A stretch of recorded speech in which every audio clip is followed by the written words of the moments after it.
Assalamualaikum warahmatullahi wabarakatuh. Perkenalkan, nama saya Muhammad Lukman Al-Hakim dengan NBI 14624000063. Di sini, saya akan mempresentasikan rangkuman-rangkuman saya mengenai materi-materi yang diberikan oleh dosen saya dari mata kuliah Interpersonal Skill. Pada presentasi kali ini, kita akan membahas mengenai apa itu interpersonal skill, apa pentingnya interpersonal skill bagi kita saat kita mempelajarinya, dan contoh-contoh dari interpersonal skill dan yang lainnya. Jadi, apa itu interpersonal skill? Interpersonal skill atau keterampilan interpersonal adalah kemampuan seseorang untuk berinteraksi dan berkomunikasi dengan orang lain secara efektif. Ini mencakup bagaimana kita membangun hubungan, berkolaborasi, dan berempati dengan orang lain dalam berbagai situasi. Misalnya dalam kehidupan sehari-hari, baik dalam lingkungan kerja, sekolah, atau sosial. Kita pasti selalu berinteraksi dengan orang lain. Selanjutnya, contoh dari interpersonal skill. Yang pertama ada komunikasi verbal. Kemampuan ini meliputi menyampaikan pesan dengan jelas dan efektif melalui kata-kata, baik secara lisan maupun tulisan. Tujuannya adalah agar orang lain memahami maksud dan tujuan kita tanpa kebingungan. Dan yang kedua, ada mendengarkan aktif. Ini adalah kemampuan mendengarkan secara penuh tanpa terganggu atau berpikir tentang respon sendiri. Tujuannya adalah memahami apa yang disampaikan orang lain dan memperlihatkan bahwa kita benar-benar memperhatikan. Yang ketiga, ada empati. Ini adalah kemampuan untuk memahami dan merasakan perasaan serta perspektif orang lain. Empati ini membantu kita menanggapi orang lain dengan lebih peka dan membuat mereka merasa dipahami. Yang keempat, ada keterampilan sosial. Kemampuan ini mencakup berinteraksi secara efektif dan nyaman dengan orang lain dalam berbagai situasi. Keterampilan sosial mencakup kepercayaan diri, keramahan, dan kemampuan membaca situasi sosial. Dan yang terakhir, ada resolusi konflik. Kemampuan untuk menangani dan menyelesaikan konflik secara produktif dan damai. Ini melibatkan mendengarkan kedua belah pihak, mencari solusi yang menguntungkan, dan mencegah ketegangan yang berkepanjangan. Nah, selanjutnya, mengapa sih kita harus mempelajari interpersonal skill? Keterampilan interpersonal yang baik membantu kita dalam beberapa hal penting. Yang pertama, membantu kita membangun hubungan yang kuat. Dengan menghargai orang lain, kita dapat menjalin hubungan yang saling menguntungkan. Yang kedua, membantu kita dalam memecahkan masalah. Komunikasi yang efektif mempermudah penyampaian ide dan penyelesaian masalah. Yang ketiga, membantu kita untuk bekerja sama dalam tim. Kolaborasi yang baik meningkatkan produktivitas dan mencapai tujuan bersama. Dan yang keempat, menerima kritik dan umpan balik. Keterampilan interpersonal memudahkan kita untuk menerima masukan dengan terbuka dan belajar dari kesalahan. Dan yang kelima, membantu kita untuk mempengaruhi orang lain. Komunikasi yang meyakinkan membantu mempengaruhi orang lain untuk mendukung ide atau tujuan kita. Nah, dari materi-materi tentang interpersonal skill tadi, kita dapat menyimpulkan bahwa kita akan berinteraksi dan berkomunikasi dengan orang lain. Selanjutnya, kita akan membahas mengenai cara berkomunikasi dengan baik, agar pesan atau informasi yang akan kita sampaikan dapat terdengar jelas dan mudah dipahami oleh lawan bicara kita. Atau bisa disebut juga dengan komunikasi efektif.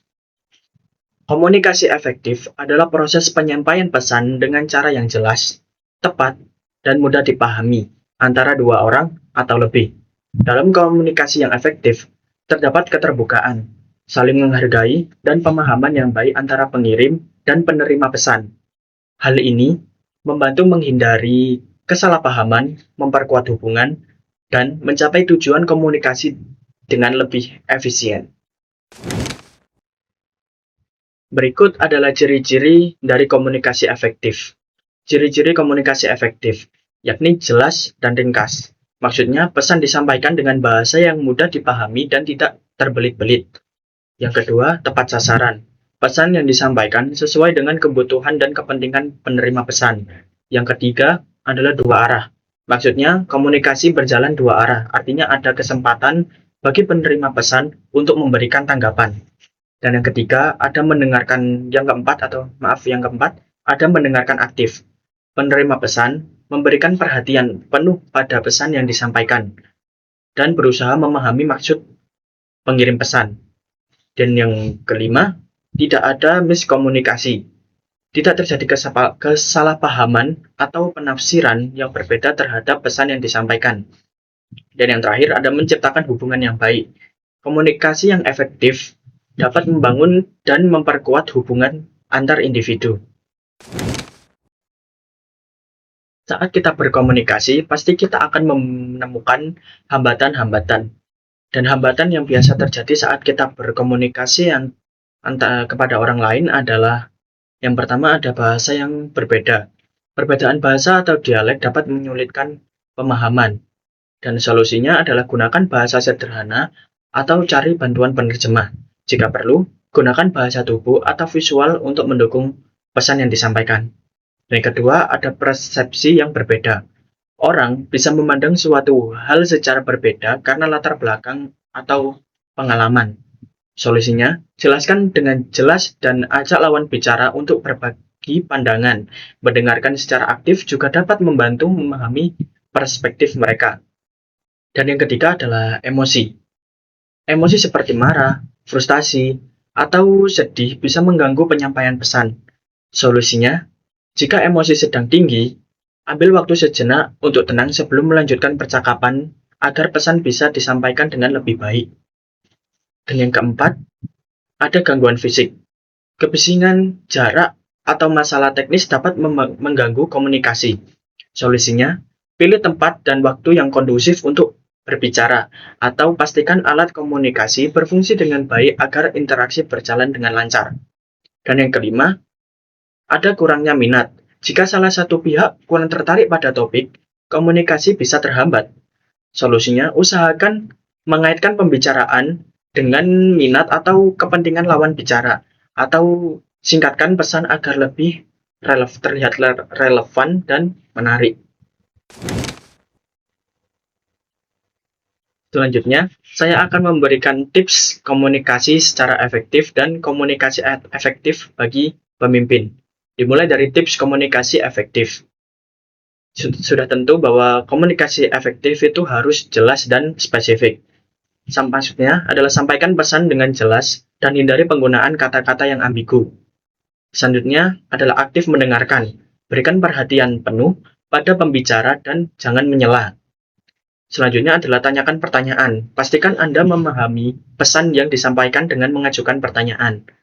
Selanjutnya adalah berikan umpan balik. Berikan tanggapan yang konstruktif terhadap pesan yang diterima. Terus perhatikan bahasa tubuh. Bahasa tubuh dapat memberikan informasi tambahan tentang pesan yang akan disampaikan. Dan yang terakhir adalah empati. Usahakan untuk memahami perspektif dari orang lain. Terus yang kedua ada tips komunikasi efektif bagi pemimpin. Komunikasi efektif bagi pemimpin harus jelas dan ringkas. Maksudnya adalah hindari bahasa yang terbelit-belit dan terlalu teknis. Yang kedua adalah terarah. Setiap komunikasi harus memiliki tujuan yang jelas. Selanjutnya ada adaptif. Sesuaikan gaya komunikasi dengan audiens dan situasi. Selanjutnya itu bersifat transparan, jujur dan terbuka dalam menyampaikan informasi. Selanjutnya ada mendengarkan aktif, berikan kesempatan kepada tim untuk menyampaikan pendapat dan ide. Dan yang terakhir, sama dengan yang di atas, ada juga empati, yakni pahami perasaan dan perspektif orang lain. Sama seperti yang tadi, kenapa komunikasi efektif itu penting? Komunikasi efektif sangat penting dalam berbagai aspek dalam kehidupan, seperti hubungan interpersonal. Komunikasi efektif dapat membangun dan menjaga hubungan yang baik dengan orang lain. Terus yang selanjutnya ada di lingkungan kerja. Dapat meningkatkan produktivitas, menyelesaikan konflik, dan mencapai tujuan bersama. Dan selanjutnya untuk pendidikan, yakni dapat memfasilitasi proses belajar mengajar agar terlihat menarik. Dan yang terakhir ada dalam kehidupan sosial, yakni dapat membangun jaringan sosial yang luas dan berkualitas. Lanjut kepada materi yang terakhir, yakni adalah kesimpulan. Jadi, kesimpulan dari mempelajari keterampilan interpersonal dan komunikasi efektif adalah bahwa kemampuan ini sangat penting untuk membangun hubungan yang baik dengan orang lain, baik dalam konteks pribadi maupun profesional. Keterampilan interpersonal membantu kita berinteraksi dengan empati, saling menghargai, dan menyelesaikan konflik secara konstruktif. Sementara itu, komunikasi efektif memastikan bahwa pesan yang kita sampaikan dapat dipahami dengan jelas, mengurangi resiko kesalahpahaman, dan meningkatkan kerjasama.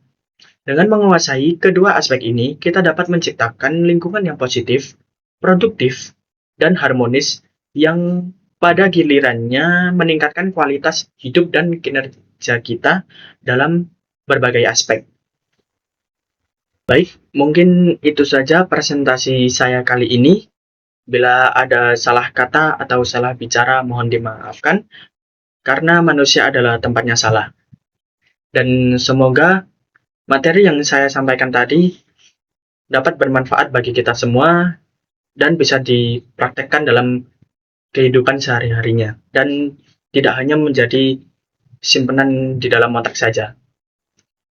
Ya, mungkin itu saja. Nama saya Muhammad Lukman Al-Hakim dengan NBI 146240063. Pamit undur diri. Wassalamualaikum warahmatullahi wabarakatuh.